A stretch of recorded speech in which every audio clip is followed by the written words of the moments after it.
Fuera de Juego, un espacio donde el arte, la música, la literatura y la palabra se encuentran sin prisa y sin reglas. Un programa para salir del centro, para mirar desde los márgenes, para escuchar lo que a veces queda en pausa. Fuera de Juego es música que interpela, libros que despiertan, voces que invitan a pensar y una vibra que te abraza, porque lo importante no siempre está dentro de la cancha.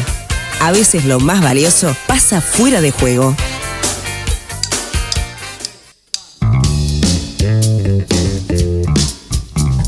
Buenas tardes, bienvenidos una vez más a Fuera de Juego. Hoy es martes 16 de septiembre. Salió el sol en la ciudad de Mar del Plata, no sé si en todo el país, pero acá está precioso. Ayer fue un día bastante engañador porque veníamos de un fin de semana con una temperatura de agradable para arriba. Pensamos, la mayoría creo, yo al menos me comí ese amague, que arrancaba los días lindos. Ayer 13 de máxima, hizo un poco de frío. Hoy en cambio estamos cerca de los 20 grados, 18, una cosa así. Está precioso el día, pero aquí vamos a hablar de todo un poco y no solo del clima.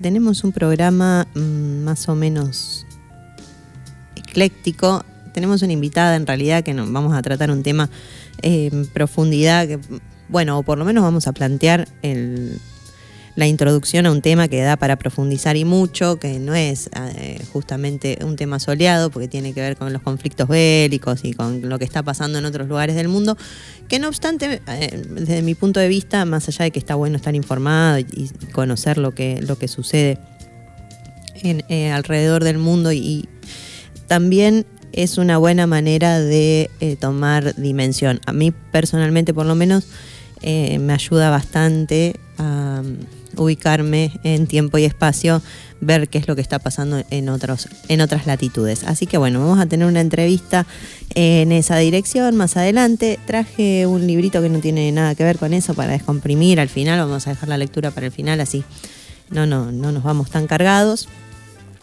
Y después, para arrancar, pensaba charlar un poquito sobre algunos temas que estuvieron circulando y que está bueno para romper el hielo. Pero para arrancar, si les parece, vamos a un temita musical y enseguida estamos. Esas aperturas y esos cierres del tema me desconcertaron un poco, tanto en la apertura como en el cierre, porque pensé que me estaban hablando a mí desde la cucaracha y no, es que era el tema, ¿no? O hablaron ustedes y yo no entendí. Cuando digo ustedes me refiero a Jape y a Cami, los fantásticos operadores que hacen posible este programa. Bienvenidos a ustedes también. Rodo no me puedo hablar por acá, pero también está siempre ahí ayudando, más que ayudando, poniéndose al hombro la producción de este programa. Así que, este es el equipo que tenemos.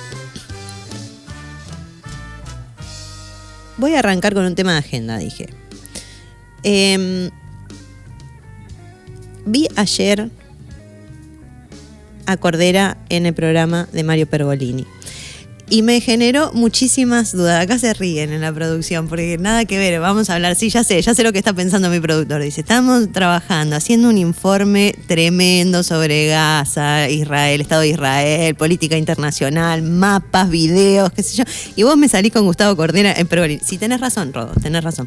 Pero lo tenía fresco y me pareció como para romper el hielo un tema para empezar a charlar de cosas. No, si querés enseguida me pongo seria y empezamos.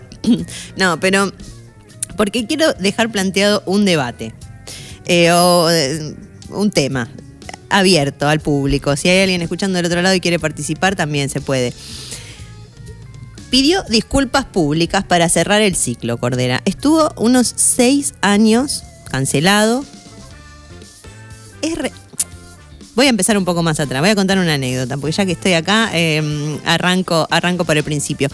El otro día estaba con un grupo de amigos en un evento que cerró con, me parece que fue con La Bomba Loca. No, ¿con qué fue? No sé si me voy a acordar. Bueno, con un tema de Cordera. Y dijimos, Mira, ahí está, muy bien. Quiero pedir perdón y cerrar esa herida. No quise lastimar a nadie, dice. Yo la verdad, hoy no tuve como un impulso de buscar aquellos audios originales porque le provocaron la cancelación a Cordera y no quise hacerlo. Dije, no, bueno, si cerramos la herida, cerrémosla, porque la verdad es que, o no, bueno, salvo que no querramos cerrar una miércoles. Bueno, fue realmente tremendo. Decía, estaba con un grupo de amigos, el evento cerró con un tema de Cordera. La verdad que los temas de la Versuit en general tienen, desde mi punto de vista, bastante onda, o sea, te invitan a bailar, me gustan los temas. También hay que decir que cuando después de que pasó lo de la cancelación y te pones a pensar en retrospectiva, es recontra cancelable, o sea, tiene temas recontra cancelables, bueno. Entonces hablábamos de eso. Luego pasa esto que en realidad que en Gelatina da una entrevista a Cordera y entonces se arma ahí todo un revuelo. A mí Pedro Rosenblatt lo tengo muy bien conceptuado de cuando era el cadete. Ahora, ya de un tiempo a esta parte, me hace pensar, no sé. No, a veces, porque puede ser. Acá me están deslizando la posibilidad de que sea una leve envidia, porque son la pareja perfecta. Pedro y Lali Espósito, bueno, puede ser, porque le hizo una entrevista a Cristina, puede ser.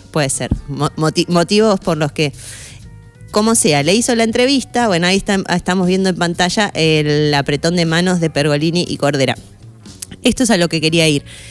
Yo no vi la entrevista que le hizo Pedro, sí vi todo el revuelo que se armó en redes sociales y luego vi la entrevista que le hizo Pergolini y me pareció bastante honesta en el sentido de que un poco los dos habrán tenido sus motivos de cancelación, ¿no es cierto? Y es como esta cosa de, bueno, estamos en una nueva etapa. No sé si me termina de convencer. Yo la verdad lo noté muy en otro plano, Cordera. Muy en otro plano, no sé si me convence. Dice, bueno, tal vez tiene que ver con que dice que estuvo haciendo como una terapia de ayahuasca, que estuvo como atravesando sus miedos con viajes astrales. Es una opción válida, pero bueno, entiendo que por ahí parte de lo que me genera así como preocupación o como de este tipo, ¿dónde está? Capaz tenga que ver más con eso que con lo que ha dicho, pero voy a decir que me pareció bastante decoroso que finalmente pida disculpas, porque me doy cuenta que entonces hasta ahora nunca había pedido disculpas por lo que había dicho, ¿no? Entonces tal vez arrancaba por ahí la cosa. No lo sé, lo traje como tema abierto a la discusión, si alcanza ahora con el pedido de disculpas para cerrar efectivamente la herida y volver a ponerlo en la escena musical, si se lo merece. Me gustaría, si tiene ganas de participar el operador de sonido, musicalmente, ¿lo queremos a Cordera o más o menos? Si separamos la obra del artista, ¿nos gusta o más o menos? El rock candombero no lo convence. Bueno, puede ser, mira, rock candombero. ¿Qué otras bandas hay de ese estilo? Los Piojos, claro. Bueno, claro, sí, pero otra onda. Revivo el debate. Bueno, eso, ¿viste? Porque yo también vi ojo, claro, porque acá me pasan una nota sobre este tema. Es cierto que pidió disculpas, pero también es cierto que él dice que fue una persecución organizada, bueno, por supuesto, que bueno, sí, que básicamente, bueno, parece ser que unas cosas muy tremendas se le hicieron a propósito. Él después también en la entrevista dijo que ha tenido ataques de pánico, que ha tenido cuestiones persecutorias, o sea, bueno, lógico, ¿no? También, o sea, puedo llegar a entenderlo en cuanto a que la cancelación efectivamente existió, pero de ahí a decir, bueno, fue toda una cuestión organizada en mi contra, bueno, no sé. Me genera muchas inquietudes, pero en realidad la pregunta que yo me hacía hoy, que digo, bueno, la voy a dejar a consideración en el programa, después si quieren, que paréntesis, aprovecho este momento para decir que si alguien está mirando esto por YouTube o por Twitch, nos puede poner seguir, suscribirse y demás. Participa, puede comentar en el chat y demás, pero si no, si lo está viendo en diferido, también puede poner en los comentarios y demás. La pregunta es, tuvo 6 años cancelado, está volviendo desde un lugar medio raro, porque daría la sensación de que sigue medio persecuta y como no del todo conforme con lo que ha pasado, pero se vuelve a exponer mediáticamente y pide disculpas. ¿Cerramos la herida o no la cerramos? O sea, ¿hay algún momento en el que pasamos la página, como dicen acá, y decimos, bueno, lo descancelamos, aquí no ha pasado nada, lo dejamos volver a subir a los escenarios, lo hacemos? O sea, como... Bueno, acá me dicen, acá la opinión es, bueno, una vez. Está bien, cerramos por ahora. Volvé, hacé lo tuyo, donde derrapás de nuevo, chau para siempre. Sí, bueno, de acuerdo, me parece bien. Ya les digo, a mí me divierte la música de la Versuit, me gusta, o sea, como que... pero también es cierto que habrá muchos otros músicos y muchas otras músicas haciendo cosas interesantes y lindas y divertidas y que inviten a bailar y qué sé yo, sin tener explícitamente la cultura de la violación o incluso del femicidio. Yo siempre tengo siempre muy presente que después cuando se corrió Cordera de Versuit,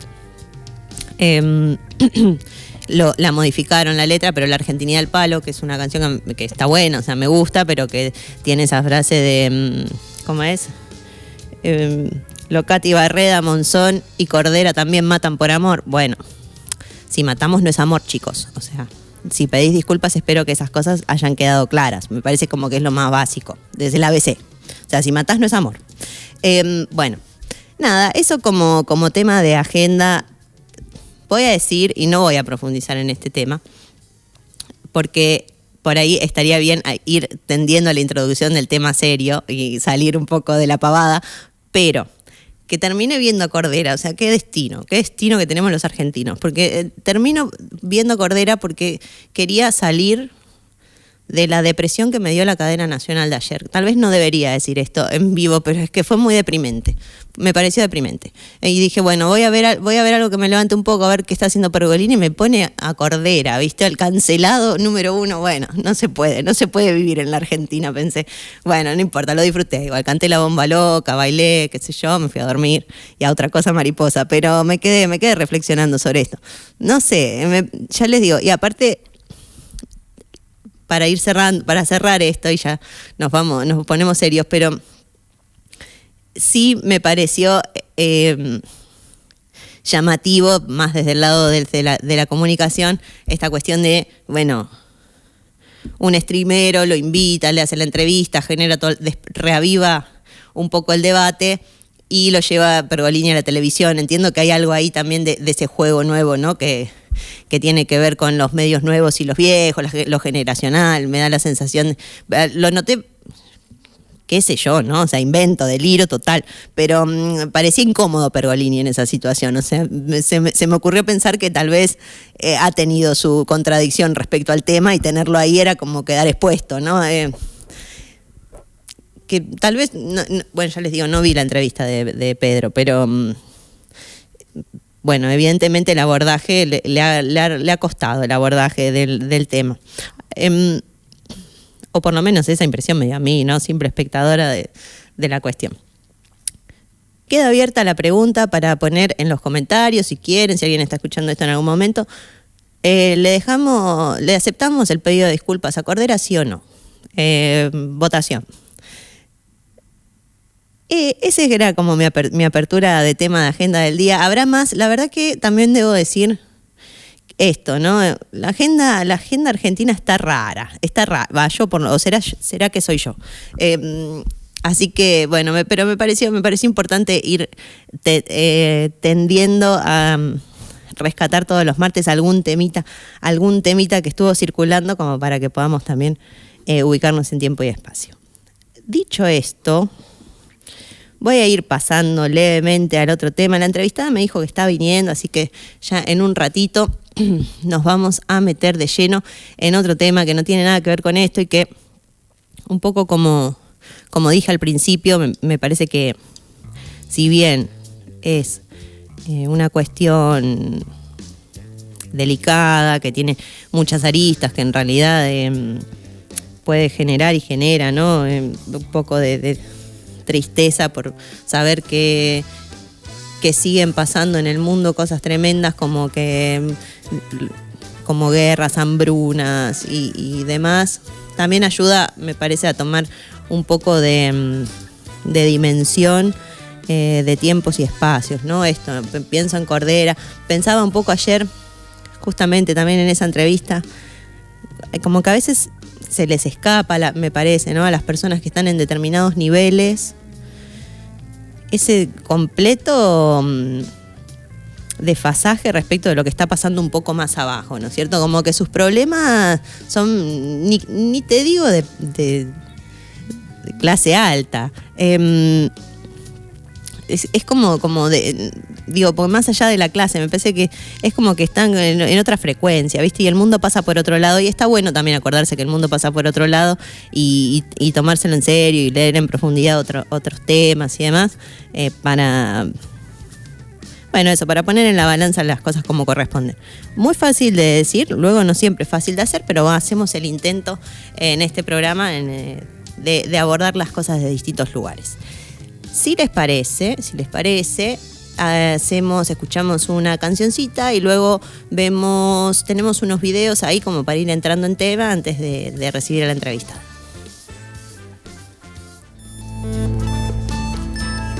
Bueno, ahí escuchábamos, igual que a vos entiendo que es esta canción, ¿verdad? Decíamos que nos vamos a preparar para un tema bastante intenso, que es el conflicto en la Franja de Gaza. Tenemos una entrevistada que se está acercando.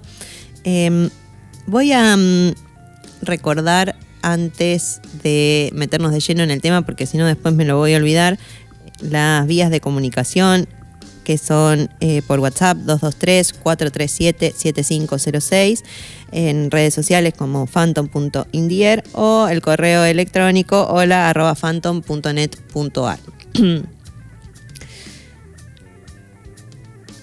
Hecha este aviso, decía que nos vamos a meter en un tema que es el conflicto en la Franja de Gaza. Tenemos mucho material. Vamos a arrancar viendo un pequeño videíto que nos va a poner en contexto de lo que estamos charlando y después nos metemos de a poco de lleno en el tema.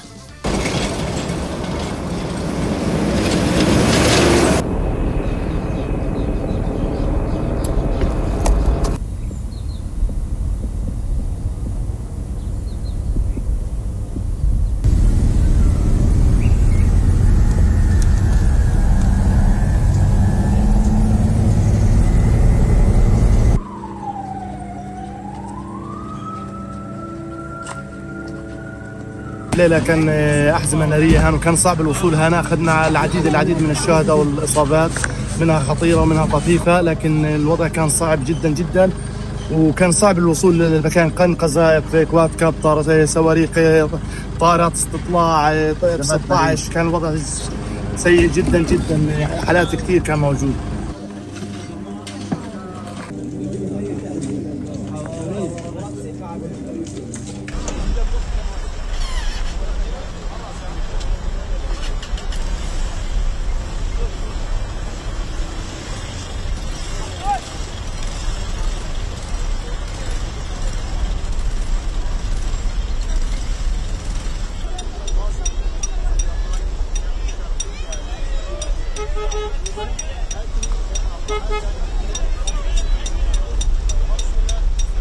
مش عارف يعني الواحد ما صار زي هستيريا. ايش الاطفال عاملينه مش عارف الواحد ايش عاملين. الاطفال راسه نلاقيه هناك ورجلين نلاقيه هناك واللي طاير بعد 20 متر، وهنا لحتى الان من الساعه 3 الفجر لحتى الان واحنا بنطول.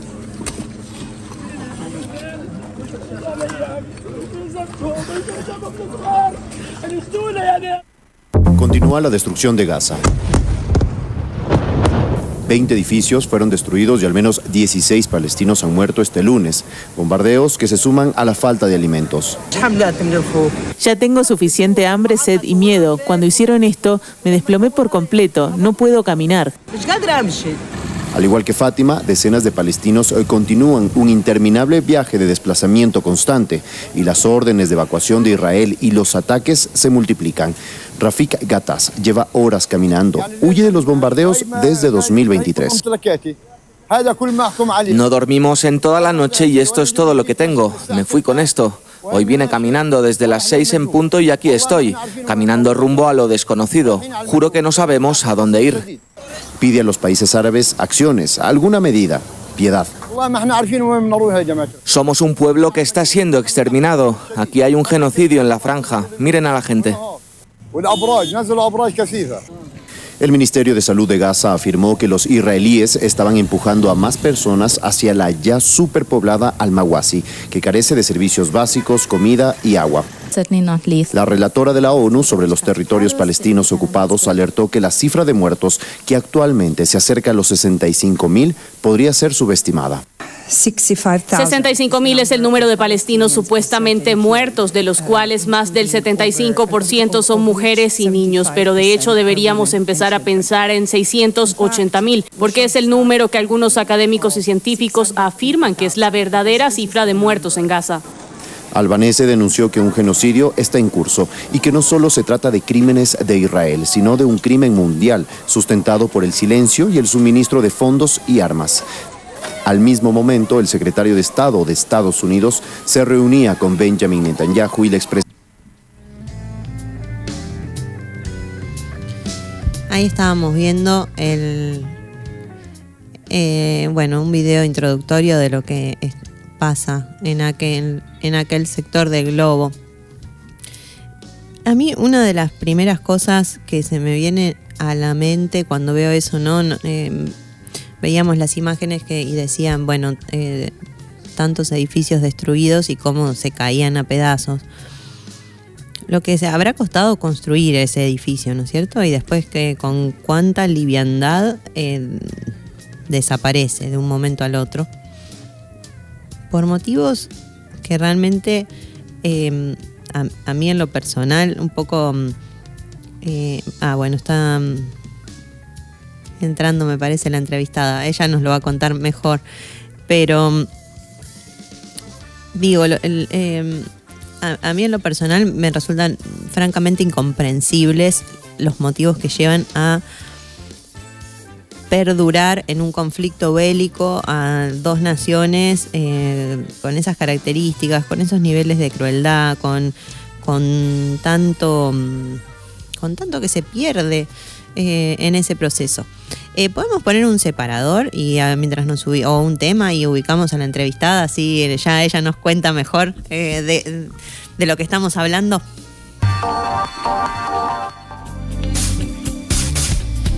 Bueno, y decíamos que vamos a hablar con una persona que sabe mucho del tema que introducimos recién, con Victoria Pi de la Serra, bienvenida. Hola, ¿cómo va, Ro? Gracias por la invitación. Bueno, gracias a vos por acercarte. Me hablábamos recién y un poco la convocatoria surge porque se está gestando en Mar del Plata un grupo de personas que están interesadas en colaborar desde acá, entiendo, o generar acciones desde nuestro lugar para hacer algo respecto de lo que está sucediendo en torno a Gaza. Bueno, esto cuando mirábamos recién la introducción al tema nos llama, viste, te moviliza enseguida, viste, es como decir, ¿cómo puede ser que esté pasando? ¿Querés contarnos un poco el hoy, qué es lo que está pasando y por qué es importante trabajar sobre el tema? Dale, buenísimo. La situación hoy, la verdad, reviste particular gravedad, digamos, no solo por la brutalidad, digamos, de las agresiones que está llevando adelante Israel sobre el territorio de Gaza, sino sobre las declaraciones. Porque en un primer momento siempre se van vistiendo, morigerando la información en función de, nos estamos defendiendo, es nuestro derecho de defensa, etcétera. Y hoy se manifiesta en no solamente el genocidio que ya ha sido confirmado no solo por Amnistía Internacional, sino por una comisión investigadora de la Organización de Naciones Unidas. Entonces ya es un tema que está fuera de discusión, porque en un momento era una polémica, ¿es genocidio o no es genocidio? O sea, claro, una polémica bastante cuestionable. Hoy ya con... Bueno, pero tendiente a saldarse. O sea, sí, como... claramente. Pero bueno, hoy ya el Estado de Israel no solo ha declarado en su parlamento la anexión de Cisjordania, que es la otra parte de Palestina, sino que además la ocupación total de Gaza. Esa ocupación total obviamente no es una ocupación, digamos, combinada con los palestinos, sino es con los palestinos afuera. Y implica obviamente toda la destrucción de la infraestructura. No solamente ya hemos asistido a las noticias de bombardeos de hospitales, de escuelas, de universidades, sino que ya es cualquier edificio que se sostenga en pie es bombardeado. Hace menos de 48 horas, menos de 24 horas, han generado un bombardeo absolutamente sin precedentes, donde las explosiones se escuchaban a 100 kilómetros. Entonces la realidad hoy en Gaza es absolutamente devastadora y urgente, y lo que vemos, además de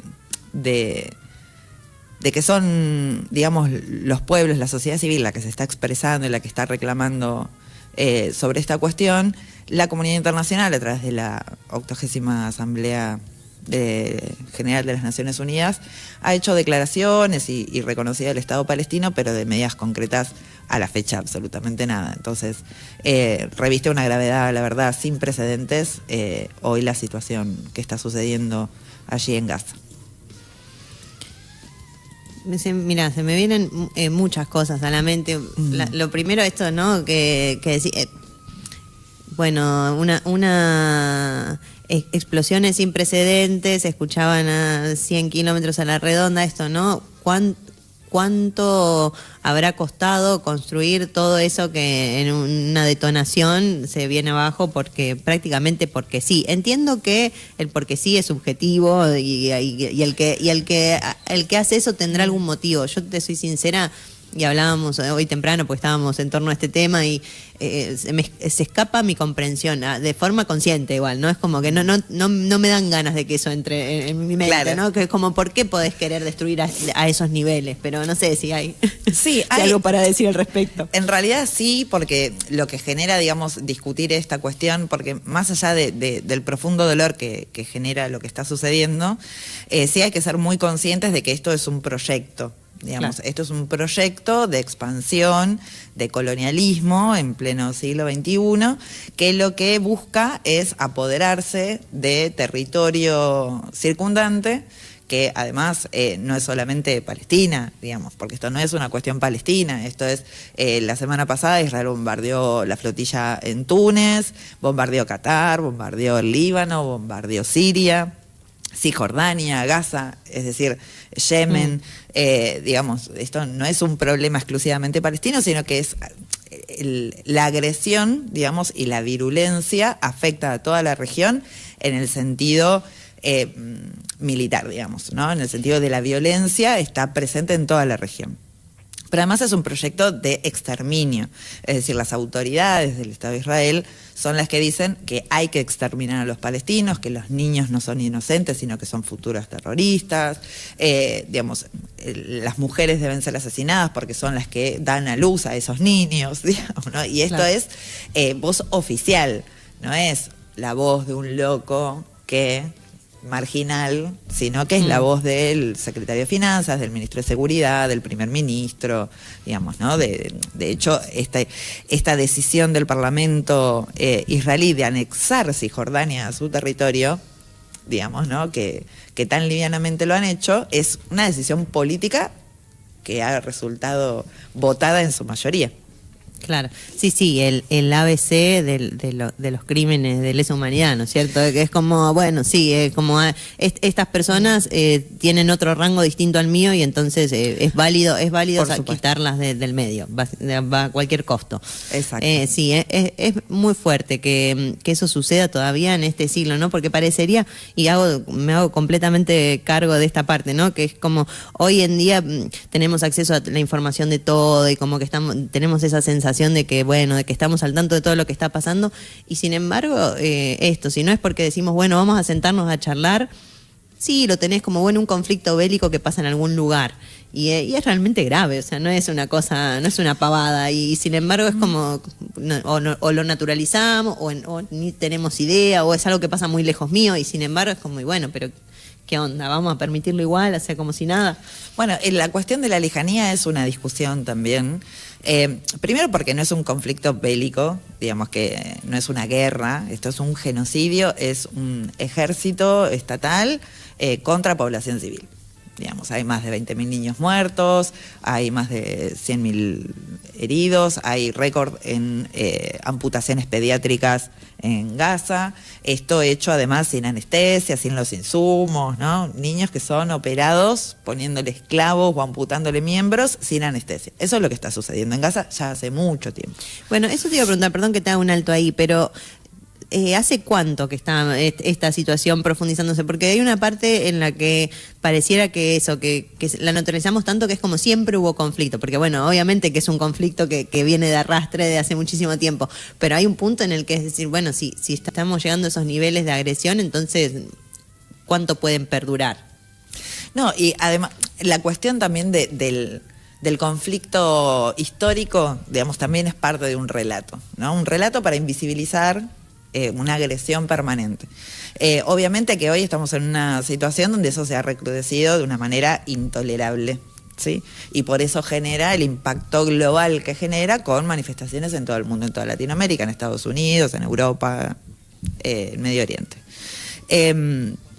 Pero digamos, la realidad es que esto es un conflicto que nace desde el año 48 a partir de la creación del enclave dentro del territorio palestino de un Estado foráneo, con gente foránea, con una población que no pertenecía al lugar, que se denominó Estado de Israel, a partir de los fines de la Segunda Guerra Mundial, y a partir de ese proceso expandiéndose a través de la colonización, el desplazamiento del pueblo, digamos, que habitaba el lugar, que son los palestinos, desplazándolos de su territorio. Hay imágenes que ya son muy históricas donde se ve el avance de la expansión de Israel sobre el territorio palestino, donde hoy en la actualidad tenemos que ha quedado solo una pequeña franja que es Gaza y una parte en Cisjordania, pero la expansión, digamos, de Israel ha sido sobre décadas, implantando población israelí, como que se le llaman los colonos, que son los que se desplaza al palestino de su vivienda,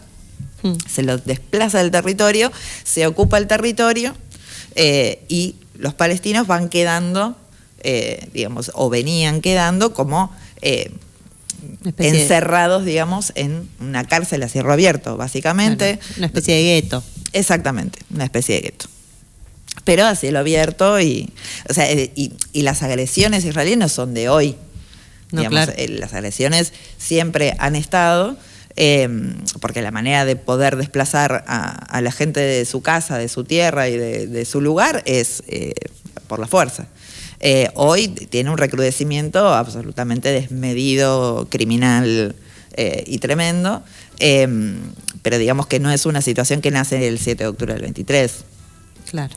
Eso hay que tenerlo claro y sobre todo discutir los relatos que justifican cualquier barbarie, digamos. Y respecto de esto, de uno piensa en el siglo XXI, estar viviendo esta situación, bueno, también, ¿no? Europa, Estados Unidos siempre diciendo que Israel era la democracia y el símbolo de Occidente en Medio Oriente, bueno, es para cuestionarnos qué significa, digamos, ¿no? Ser una democracia occidental en Medio Oriente, como claro, para rediscutir algunas cosas. Bueno, desde ese lugar pienso, ¿no? Esto estamos en una época en la que esas cosas, cuestiones que parecerían o deberían parecer básicas como democracia y libertades y demás, derechos humanos, sí, total, están completamente cuestionadas, como si de alguna manera tuviéramos que repensarlas por completo. Me parece interesante esto, ustedes, vos con un grupo de personas y demás se reúnen acá en Mar del Plata para charlar de estos temas, pero digo, ¿cómo no sé si trasladamos, pero cómo nos toca eso en nuestro cotidiano? Porque yo, no sé, ya te digo, te escucho decir como esto, una democracia occidental, en Medio Oriente, y todas las cosas que uno presupone sobre eso. Sí, o en torno a eso que se están haciendo, y decir, algo está bien que nos juntemos y empecemos a pensar qué es la democracia para nosotros, qué es Occidente, no sé. Tal cual. Bueno, nosotros en realidad, en función de esta situación que genera esta urgencia, digamos, acá lo que está en juego es los principios más básicos de la humanidad, básicamente, ¿no? Lo que se juega en Gaza y lo que se juega en no condenar lo que sucede, ¿no? Básicamente. Nosotros acá armamos el espacio Mar del Plata con Gaza, MDP con Gaza, que tenemos encuentros periódicos mensuales que se llaman Mates por Gaza. Okay. Que las hacemos en la sede de la Unión Árabe en Rivadavia, Italia. Justamente este sábado a las 16 horas tenemos el tercer encuentro. Nosotros ahí lo que tratamos de hacer es coordinar acciones, es un espacio heterogéneo, absolutamente abierto a cualquiera que se sienta con ganas de depositar, digamos, toda esta necesidad de alzar la voz. Y vamos organizando acciones para visibilizar la cuestión, pero también no solamente para condenar el genocidio, sino porque además nosotros tenemos un gobierno nacional que está alineado a Estados Unidos e Israel y que ha dicho abiertamente el presidente Milei que él defiende incondicionalmente al Estado de Israel.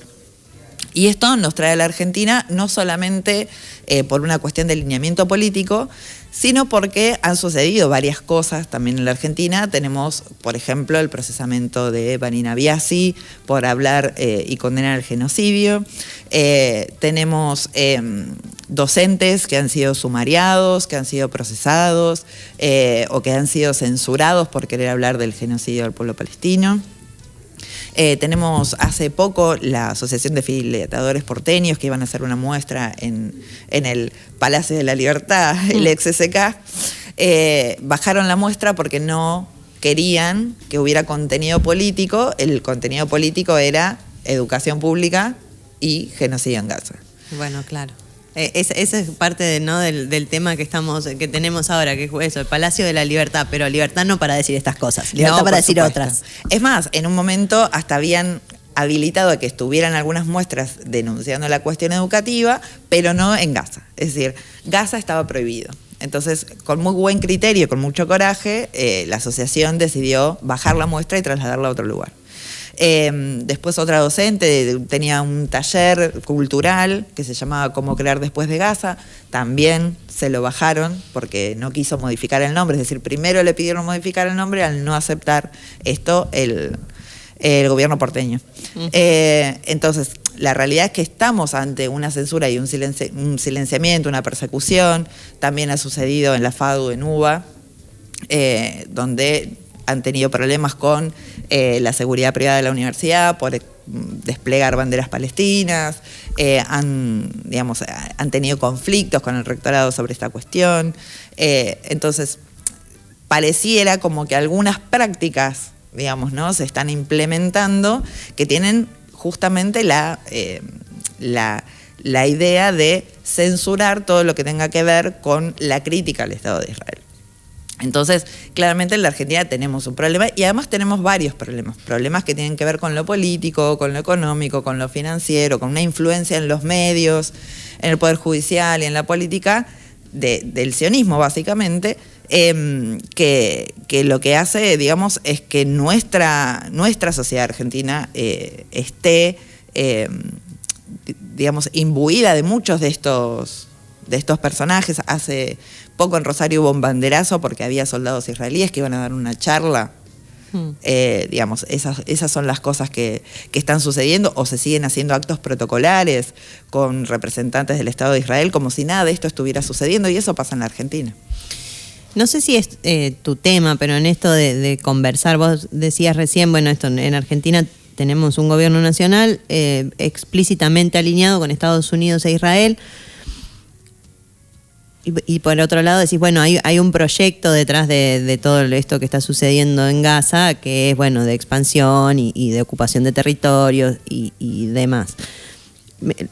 Me pregunto, ya te digo, por ahí no es específicamente el tema, pero Estados Unidos,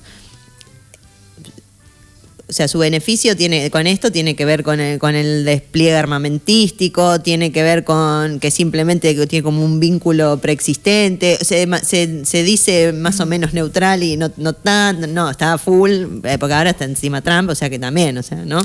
Sí, eso. Habrá, digo, en Estados Unidos también gente que no está alineada con el Estado de Israel, o... De hecho, hubo un gran, ya desde el año pasado, un gran movimiento de estudiantes universitarios que se han jugado el título, la carrera y su futuro haciendo protestas en contra de lo que estaba sucediendo en Gaza, que, digamos, lo que terminó sucediendo es demostrando quiénes financian esas universidades, en virtud de que las empresas con capitales israelíes aclaraban que aquellos estudiantes que hubieran participado de protestas por la cuestión palestina no iban a conseguir trabajo, no iban a tener ofertas de trabajo en dichas empresas, que son las que financian las universidades. Pero además no solamente esto, sino que, y no solo Trump, porque a veces nosotros decimos, ¿es Netanyahu? ¿Es un espacio? No es solamente eso. Trump tampoco es solamente Trump. De hecho, Biden ya ha circulado un video de hace tiempo atrás, ¿no? de su último gobierno, que decía explícitamente que de no haberse creado el Estado de Israel lo tendrían que haber creado ellos. Porque hay una cuestión claramente ahí geopolítica de recursos, de locación geográfica, de camino, digamos, comercial, hay una dependencia financiera, claramente hay muchísimos intereses que están en juego. Y que Estados Unidos e Israel es un apéndice norteamericano o viceversa, digamos. Bueno, yo, discúlpame, ¿no? Pero no estoy tan segura de que ellos estén contentos con esa denominación. No te estoy diciendo que no sea, pero digo, me imagino que no debe ser algo que les guste sentirse apéndice uno del otro, y sin embargo... Pero sin embargo, sí, lo son. Son parte de lo mismo, digamos, claramente. Bueno, por eso, porque detrás, esto ya te digo, hoy que estábamos como un poco con este tema dando vueltas, ¿no? Porque sabíamos que lo íbamos a charlar. Finalmente, de fondo, lo que está es el gran poder económico que sostiene la destrucción, ¿verdad? Porque yo pienso esto, ¿no? Bueno, el negocio de las armas sigue siendo el más importante en el mundo.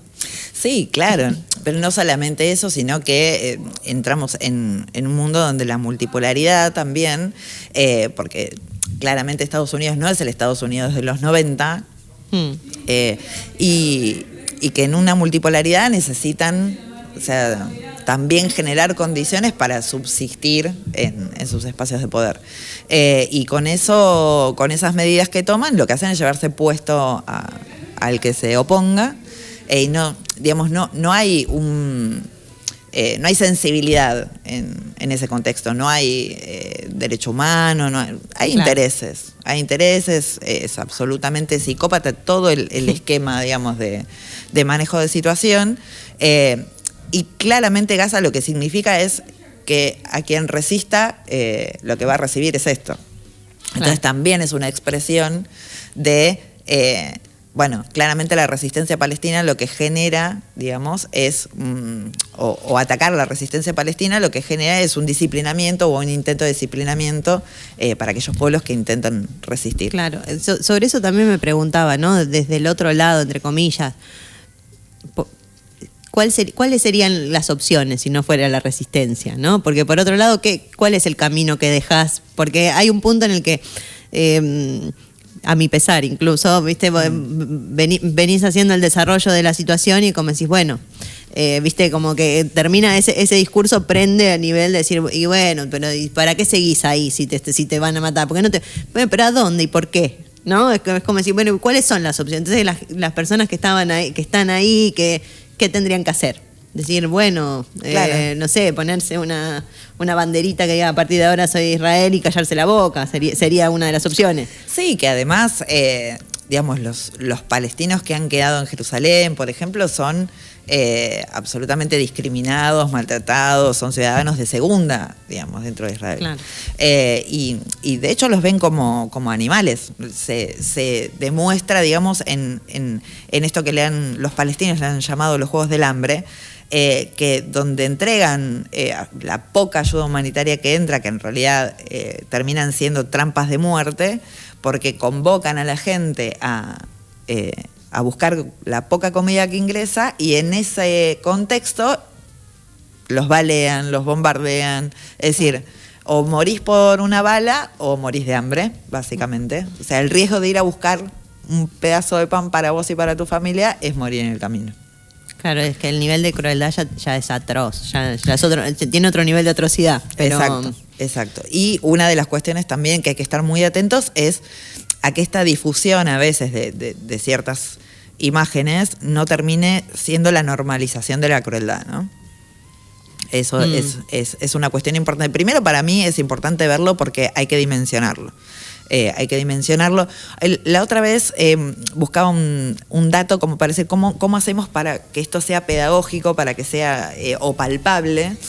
Entonces, se dice que en Gaza, según números oficiales, alrededor de 20.000 niños han fallecido, que claramente son más porque escombros, bueno, claro, falta de registro, bueno, un montón de precariedades de la situación que hace que la contabilización sea relativa, pero habla más o menos de 20.000 niños.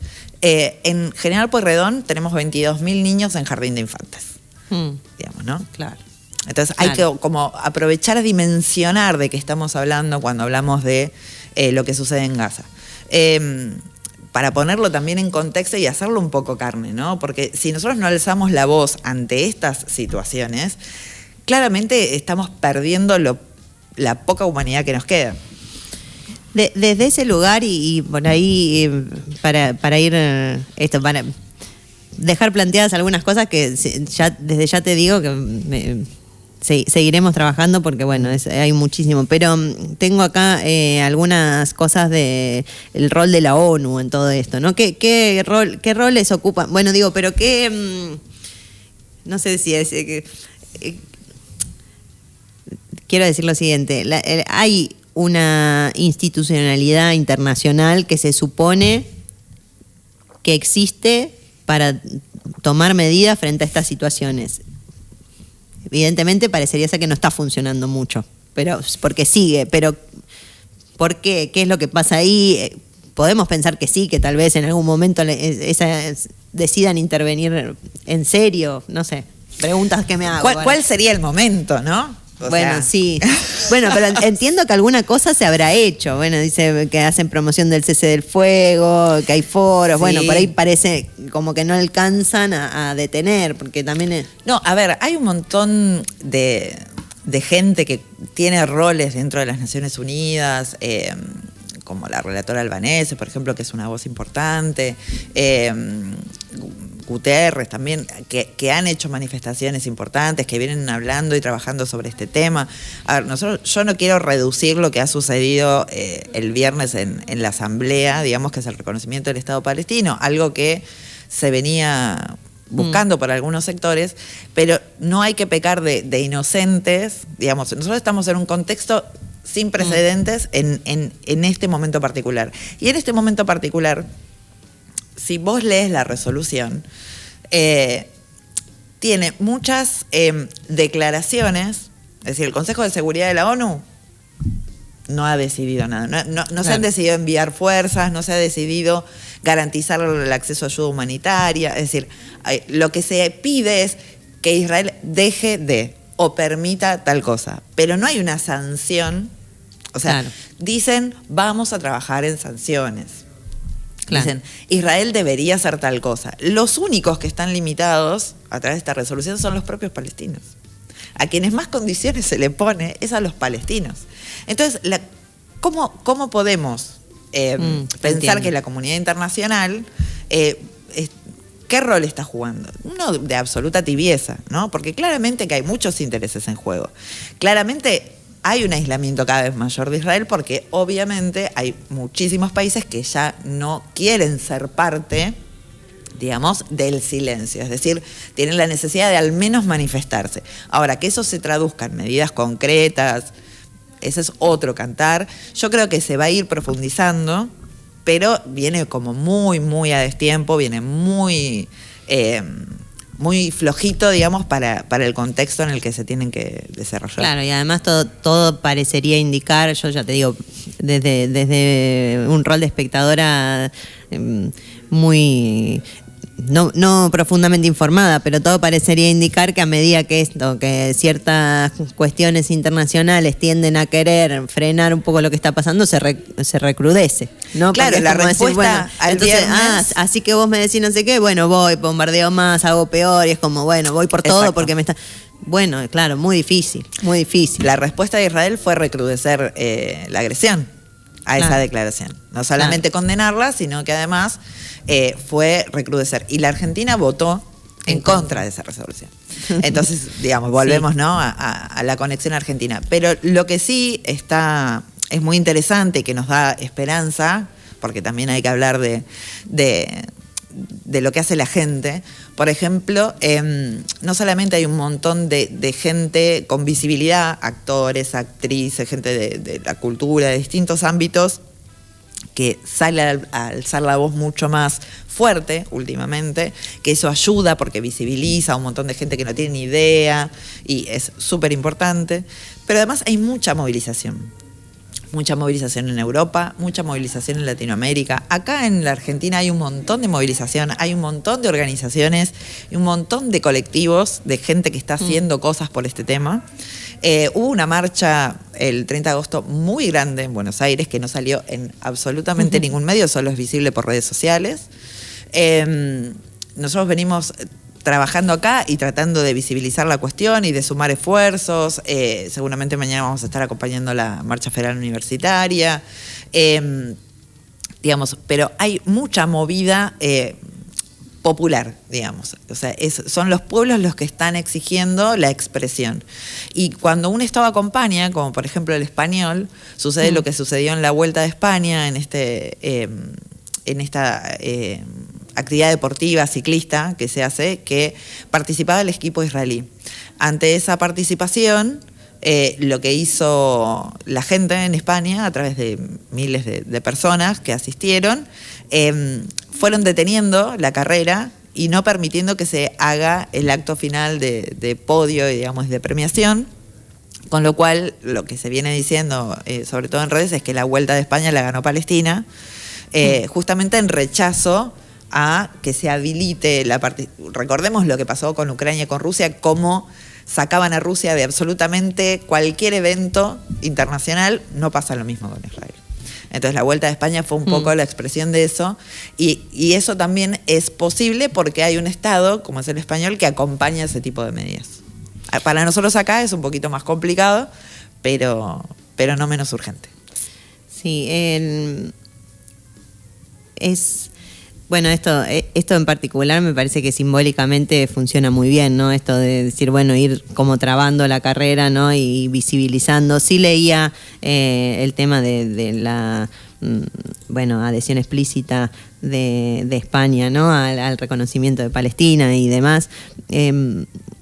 Sí, siempre me parece que ante estas situaciones, por eso te decía, ¿no? Esta cuestión de, y Estados Unidos y el negocio de las armas y el negocio de la destrucción, si querés, porque siempre me parece muy terrible que finalmente hay un montón de personas comunes, ni que hablar, digo, por fuera de lo que sucede ahí, que es tremendo, ¿no? Pero después, o sea, me imagino palestinos que se han ido, como personas de Israel que están en otros lugares y qué sé yo, que de alguna manera tienen que cargar con ese horror, con ese horror, porque no hay otra forma de llamarlo, por intereses que no son de ellos finalmente, ¿no? Que es como, me parece, ¿no? Que es como decir, bueno, habrá algunos que sí, que están más alineados para un lado, para el otro, lo que sea, como en todos lados, pero, viste, como decir, bueno, ¿quién en su casa va a elegir el genocidio, ¿no? ¿Qué persona que está en la casa tranquilo viviendo una vida que se va a decir, hoy la verdad que me levanté con ganas de ir a generar un genocidio en el país vecino, ¿no? Es algo que se genera en otro lado, entiendo. Es como, me parece como casi antinatural. A mí ya te digo, entiendo que bueno, que hay algo de eso en el ser humano, que evidentemente hay una pulsión que todavía está, pero no me parece la normalidad. No, yo me creo niego que a pensarlo como normalidad. La gente, en su gran mayoría, obviamente que ve en esto un horror. Los palestinos tienen otra carga con esta cuestión, porque su tierra, es su familia, son sus raíces, y obviamente que el cuerpo que le ponen es absolutamente distinto. Después israelíes que están en otros lados del mundo, hay algunos que se han expresado en contra del genocidio, y me parece lo mínimo, digamos, que se puede hacer. Pero bueno, la verdad que no es de ellos la voz, digamos. Y el Estado de Israel tiene una...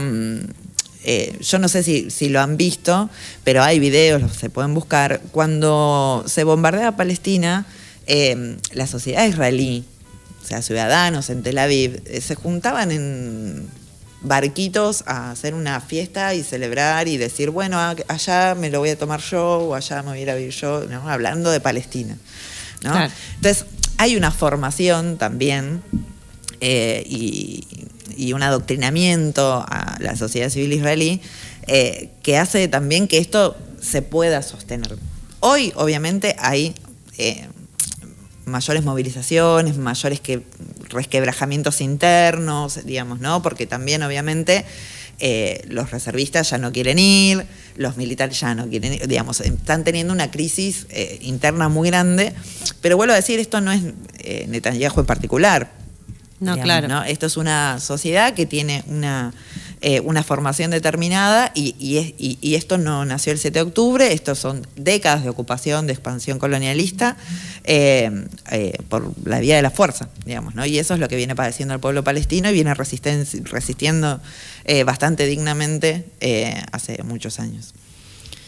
Bueno, la verdad, ya te digo, es un tema que da para profundizar un montón, porque creo que en cierto punto pone en jaque un montón de cosas, ¿no es cierto? Esto que uno se plantea a menudo y que a nivel declamativo lo tenemos todos muy en principio muy claro, creo, por esto de decir, bueno, partiendo de cosas básicas, ¿no? Bueno, que el genocidio está mal, que está bueno respetar los derechos y cosas por el estilo, pero que después cuando te ponen de cara con situaciones reales que están sucediendo, esto incluso capaz decís, bueno, y yo para ir a ese terreno lo podría ocupar. No, digo, pero está bueno pensarlo, decir, bueno, pero baja un cambio, ¿no? Es como, porque digo, a veces voy a que algunos de esos discursos después de esto, ¿no? Terminan decantando en el cotidiano, sin que tal vez estemos del todo conscientes de ello. Y es como, y bueno, pero toma dimensión de hasta dónde se puede llegar por esa ambición de poder, esa ambición de ocupación, de predominio. Es como decir, bueno, si ponemos otras cosas en el eje de prioridades, ¿no? Me parece que... Claro, acá, digamos, por eso, es como, lo que estamos acá en juego está la humanidad, básicamente, ¿no? Es qué aceptamos como humanidad y qué rechazamos y condenamos como humanidad. Eso es como un principio básico. Después podemos discutir la cuestión política, geopolítica, histórica, digamos, pero hay una situación que es absolutamente urgente, que es absolutamente grave, que es absolutamente criminal, y en la que no nos podemos callar. Y de hecho el silenciamiento al periodismo, a los medios, hay casi 300 periodistas asesinados y tampoco se permite el ingreso del periodismo internacional porque hay, digamos, una política de silenciamiento, acá hay una política de silenciamiento y la única que nos queda, digamos, para visibilizar esta situación es ponerle el cuerpo, ponerle la voz, ponerle la cara y que cada vez seamos más para que esto, digamos, pueda trascender y pueda generar conciencia en un montón de gente. Hay un montón de gente que justamente no conoce, no se entera o se come estos relatos propagandísticos, digamos. Y la verdad que naturalizar lo que está sucediendo hoy es absolutamente intolerable. Y si nosotros no alzamos la voz cuando está pasando esto, el día que nos pasa a nosotros no vamos a poder defendernos. ¿Qué entonces podemos hacer desde Mar del Plata, desde este rinconcito del mundo en el que nos toca conversar de estos temas. Nos juntamos a tomar unos mates el sábado. ¿Cómo es? Sí, con Mates por Gaza nos juntamos este sábado a las 16 horas en Rivadavia de Italia, en la sede de la Unión Árabe. La idea es juntarnos, vernos e impulsar acciones. Impulsar acciones implica, hemos hecho radio abiertas, hemos hecho concentraciones en el monumento, hemos estado en el enduro generando la visibilización. Veíamos ahí alguna imagen. Bueno, ahí había un montón de gente que no tenía idea ni de qué país era la bandera, digamos, ¿no? Ahí, esos eran ustedes. Exactamente, esos éramos nosotros. Y bueno, lo que genera eso es que la gente empiece a buscar información. Digamos, hay mucha gente que a uno lo rodea, digamos, que hoy como la situación es tan grave, es tan visible, se abre también muchos canales para poder hablar de Palestina. Entonces nosotros tenemos que aprovechar esa situación y también no solamente generar conciencia de lo que está en juego en Palestina, sino esto, que nosotros estamos, también está en juego el derecho a resistir, ¿no? Y eso lo tenemos que defender como pueblo. Bueno, muy bien. Decías antes de que arrancáramos que, bueno, que es abierto a cualquier persona a la que esto le inquiete, por lo menos, acercarse y decir, bueno, esto, por ahí decir, yo no sabía que esto estaba pasando, pero escuché, leí algo, me llama la atención, quiero interiorizarme, saber más, se puede acercar y es como abierto, no es que tenés que tener alguna condición preexistente para participar. Absolutamente. Lo único básico que tenés que tener es corazón. Bueno, claro. Si tenés un gramo de sensibilidad, te puedes acercar. La idea es aportar en lo que uno pueda, como pueda. No es algo, digamos, inflexible, todo lo contrario. La idea es que podamos aunar esfuerzos, ponerle la voz, poner el coraje, y ponerle el cuerpo, digamos, a una situación que claramente se nos juega mucho.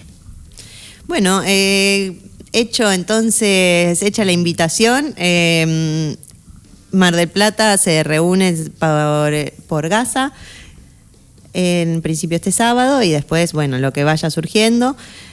Bueno, algo más que quieras decir, Victoria. En principio, de mi parte, agradecerte, una conversación necesaria.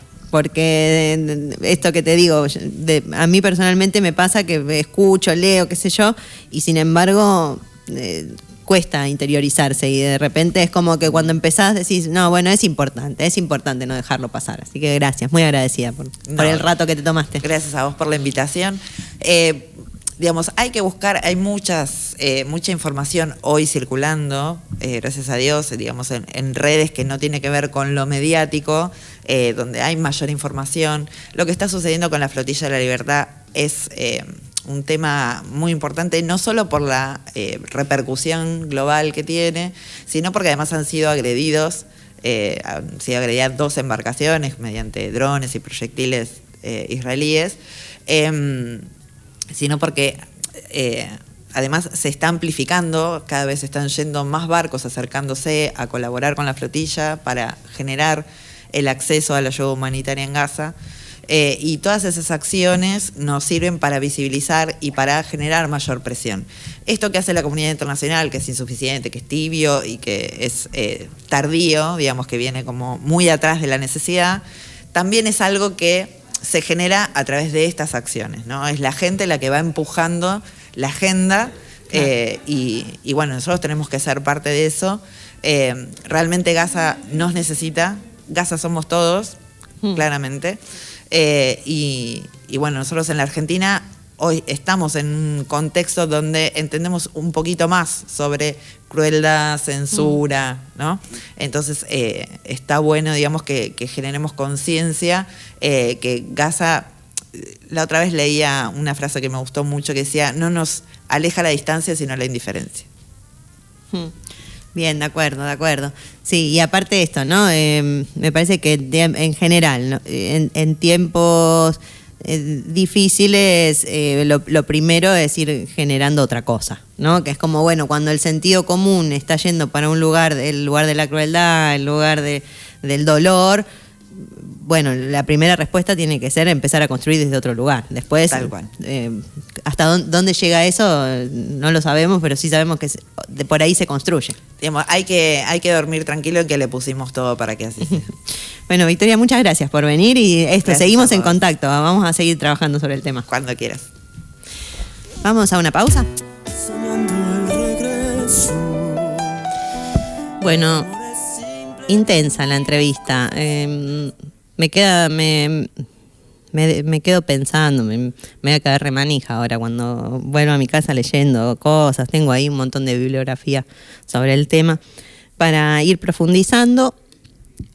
MDP con Gaza, que no lo dijo, es @MDP con Gaza el Instagram. Si a alguien de los que estuvo escuchando les interesa participar, acercarse, ahí cuentan las actividades en las que se reúnen. La primera o la más próxima es este sábado, una mateada, y luego cualquier persona que se sienta con un mínimo interés por generar un espacio de reflexión en torno a las cuestiones humanitarias que hay detrás de este conflicto puede hacerlo a través de las redes sociales.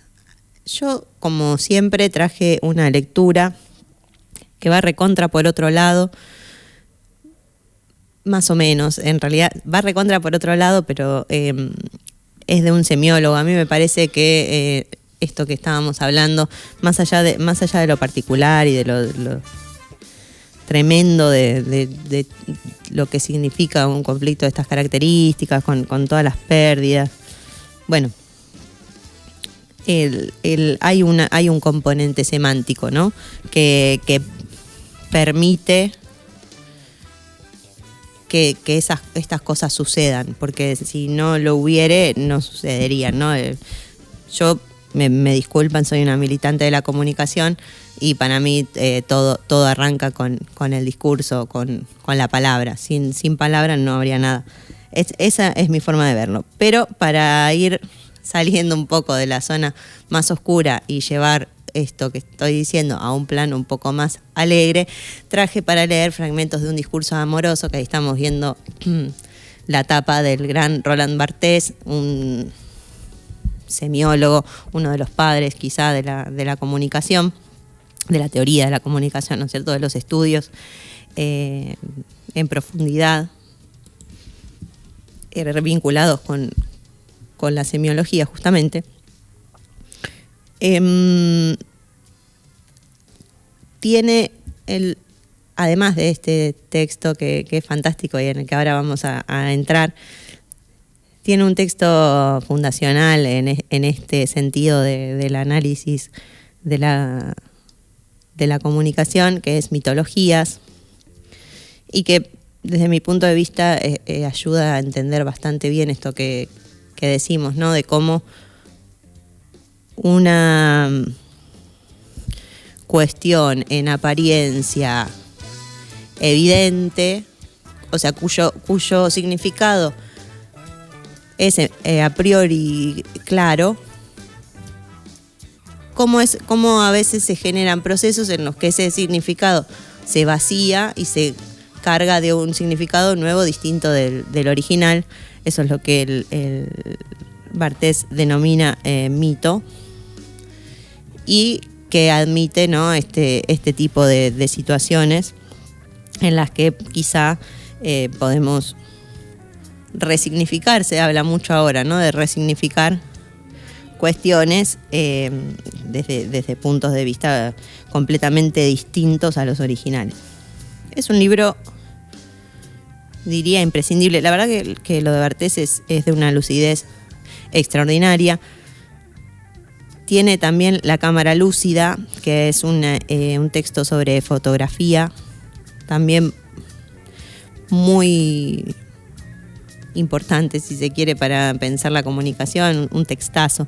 Es aparte un escritor, a diferencia de otros semiólogos, que de fácil lectura, o sea, es bastante fácil comprenderlo y ayuda a entender los procesos discursivos.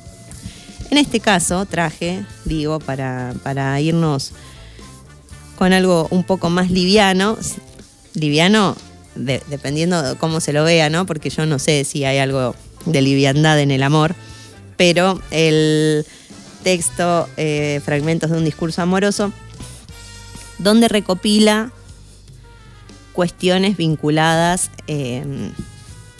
a lo romántico, diríamos, no sé si es estricto.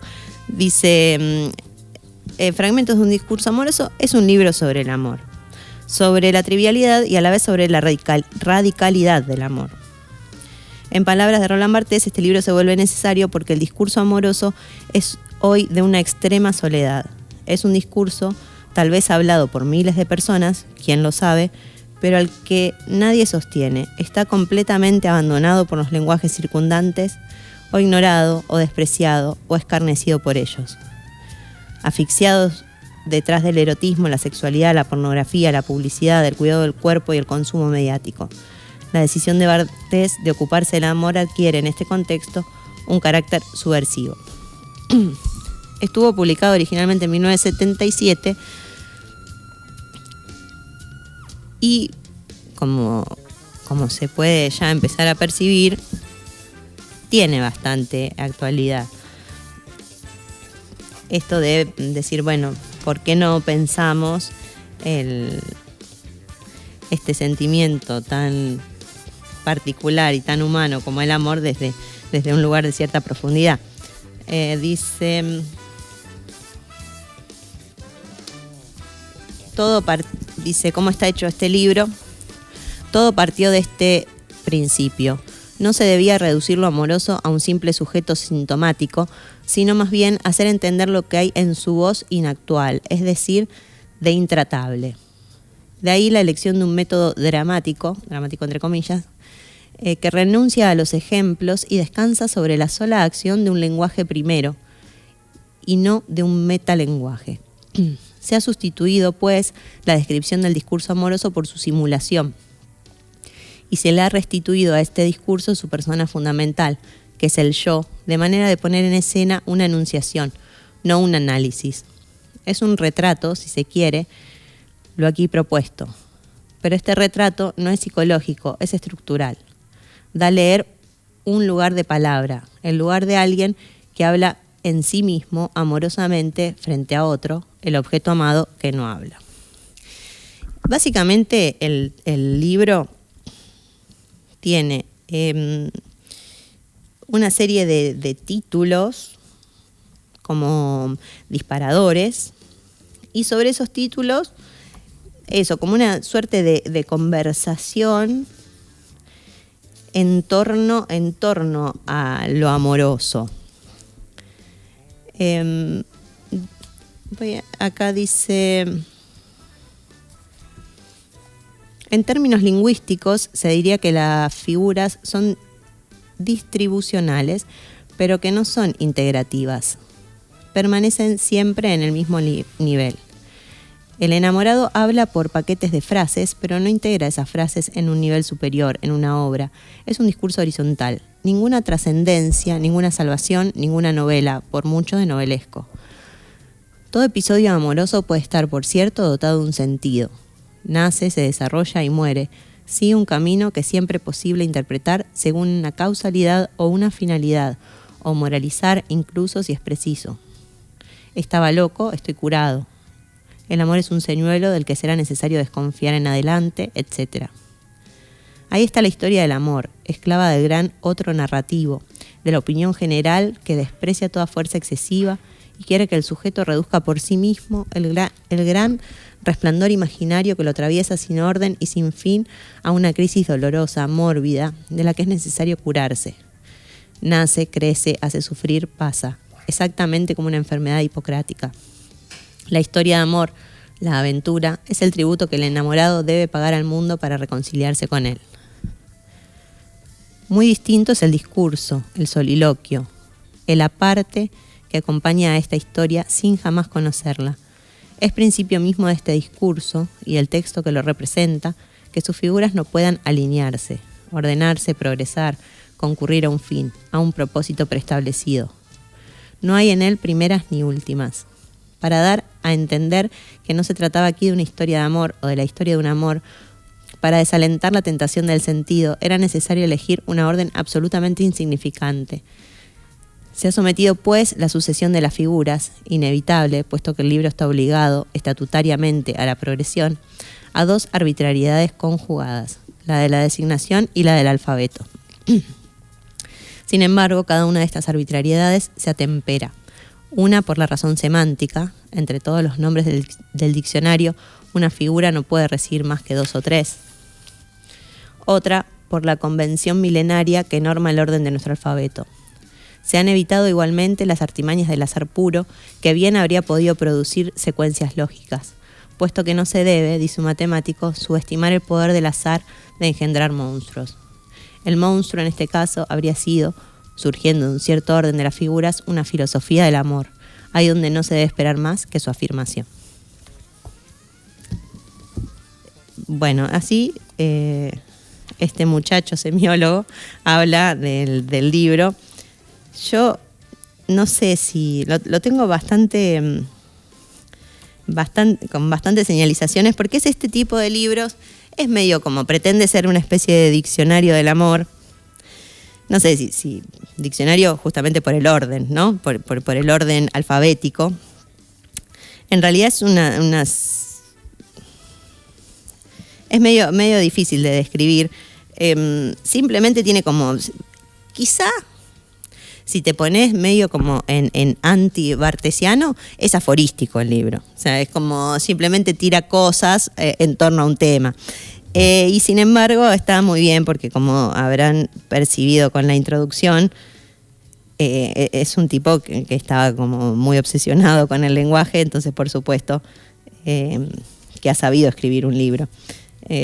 Por ejemplo, ¿no? Un ejemplo. La palabra es adorable, con signo de exclamación. Y algo que dice: encuentro en mi vida millones de cuerpos. De esos millones puedo desear centenares, pero de esos centenares no amo sino uno. El otro del que estoy enamorado me designa la especificidad de mi deseo. Esta elección tan rigurosa, que no retiene más que lo único, constituye, digamos, la diferencia entre la transferencia analítica y la transferencia amorosa. Una es universal y la otra específica. Han sido necesarias muchas casualidades, muchas coincidencias sorprendentes y tal vez muchas búsquedas para que encuentre la imagen que, entre 1000, conviene a mi deseo. Hay allí un gran enigma del que jamás sabré la clave. ¿Por qué deseo a tal? ¿Por qué lo deseo perdurablemente, lánguidamente? ¿Es todo él lo que deseo? ¿Una silueta, una forma, un aire? ¿O no es solo más que una parte de su cuerpo? Y en ese caso, ¿qué es lo que en ese cuerpo amado tiene vocación de fetiche para mí? ¿Qué porción, tal vez increíblemente tenue, qué accidente? El corte de una uña, un diente un poco rajado, un mechón, una manera de mover los dedos al hablar, al fumar. De todos esos pliegues del cuerpo tengo ganas de decir que son adorables. Adorable quiere decir, este es mi deseo, en tanto que es único. Es eso, es exactamente eso, lo que yo amo. Sin embargo, cuanto más experimento la especificidad de mi deseo, menos puedo nombrarla. A la precisión del enfoque corresponde un temblor del nombre. La propiedad del deseo no puede producir sino una impropiedad del enunciado. De este fracaso del lenguaje no queda más que un rastro. La palabra adorable. La correcta traducción de adorable sería ipse latino. Es él, es precisamente él en persona. Bueno, así todo el libro, ¿no? Entonces habla de los celos, por ejemplo. Esta me gusta, dice: como celoso sufro 4 veces. Porque estoy celoso, porque me reprocho el estarlo, porque temo que mis celos hieran al otro, porque me dejo someter a una nadería. Sufro por ser excluido, por ser agresivo, por ser loco y por ser ordinario. Pero así como eso hay un montón de otras cosas. Identificaciones. Identificación. El sujeto se identifica dolorosamente con cualquier persona o con cualquier personaje que ocupe en la estructura amorosa la misma posición que él. Definiciones. Ha intentado, se ve, este buen hombre, definir el amor. Escribió todo un libro inmenso y buscó las 1000 maneras de no ser subjetivo, ¿no? De encontrar una forma en la que esto suceda y no como una novela, no como una cuestión. Y bueno, y salió esto, que es eso, un librito para tener a mano. No es un librito, es un librazo, para tener a mano cuando se quiere reflexionar acerca de los sentimientos buenos, incluso cuando tienen cuestiones dolorosas, porque habla bastante también el libro del dolor y de la angustia, del desamor y toda la parte. Pero es un libro para tener a mano cuando se quiere teorizar sobre estos temas. Sabía que íbamos a tener un bloque intenso y de mucho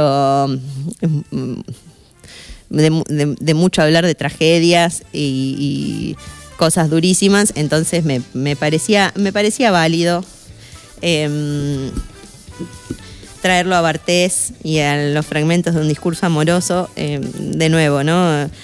Hay que leer el libro para profundizar en el tema, pero hay algo de comedia en la forma en la que está escrito.